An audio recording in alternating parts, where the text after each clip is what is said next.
I'm Craig Kenneth, a relationship coach and a psychotherapist. Every relationship is different and every breakup is different. Work with me and you'll get professional help on your situation. And if you're in no contact, focused on personal growth, my workbook series, The Knowledge, will help you make changes like you've never made before. Available now at AskCraig.net.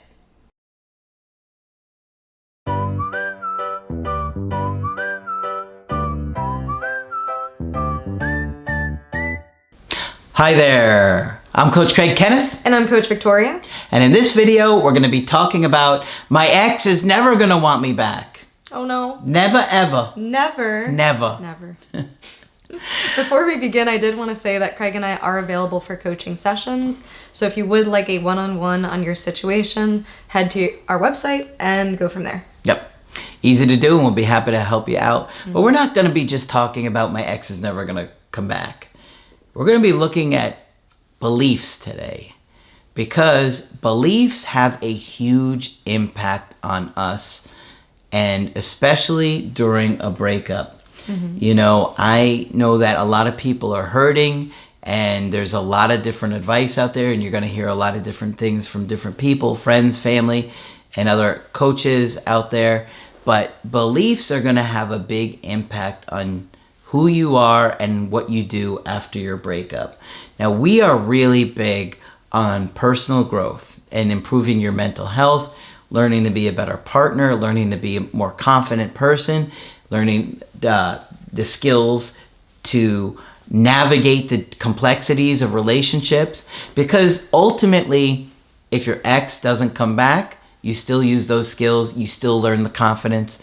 And what I've seen for years now is that when people don't believe they have an opportunity to get their ex back, they really don't focus on personal growth. And so what I'm trying to tell you guys is that your beliefs, you have to be very conscious of what you think and your attitudes, because it's going to have a direct impact on how much or how little you grow in your breakup. And it's really common after a breakup to spiral into these negative thoughts and to really start to believe these things about yourself. You know, after a breakup, sometimes you can feel like you're in this dark cloud. All you can think about are negative thoughts. And with time, the more you think those things, the more you repeat it to yourself in your mind, the more you start to believe them yourselves. So this is why it's so important to pay attention to what your mind is saying. And that's really the point of this video, is to bring awareness to the way that we speak to ourselves. Yep. It's really, really important that you understand what you believe and how your beliefs are going to impact what you say, what you do. I had a guy today, I did an email coaching with him not that long ago, and then he sends an email saying, oh, I'm going to reach out today, I'm going to break no contact, I'm going to send him a letter, I can't take this anymore.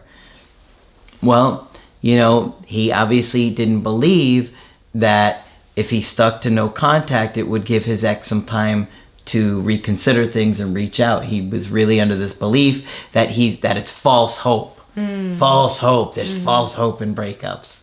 And we did a video with Margaret on that a long time ago. So today we'll be talking about the concept of limiting beliefs.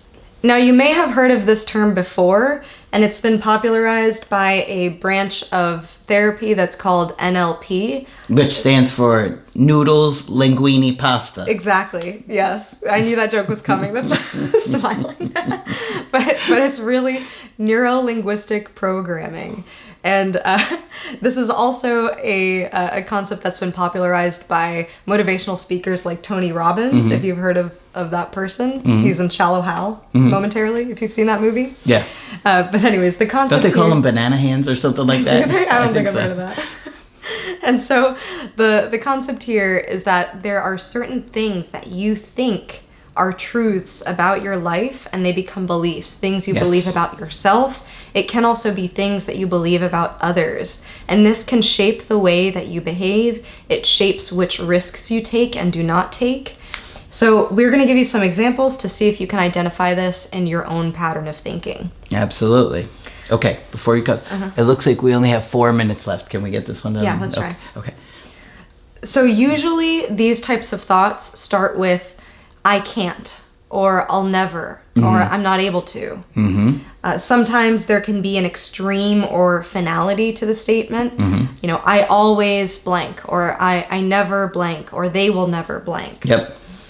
These types of statements halt your growth in the long term, because it is you telling your mind what is possible and what isn't possible. You know, if I think that I can never do 3 one-legged spins, you know, that's me sending my mind and my psyche a command that I will never be able to do that, versus being open to the possibility. And so in breakups, this can look like I'll never get my ex back. This can look like I'm not worthy of love. This can look like I messed this all up. It's all my fault. 0% hope. Exactly. Or I'll never feel this way again about someone. I'll never love someone this much, or I'll never be loved this much. So really pay attention to what your mind is saying here.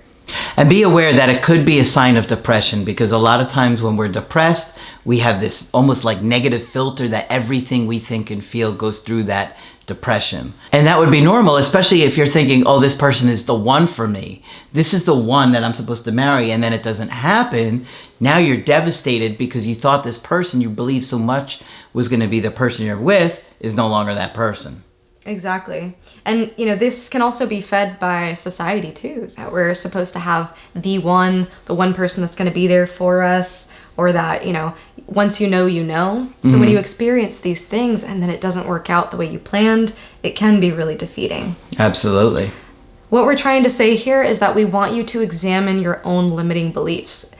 Do an exercise. Take apart 10-15 minutes to just write down any limiting beliefs that come to your mind that might be floating in your psyche right now.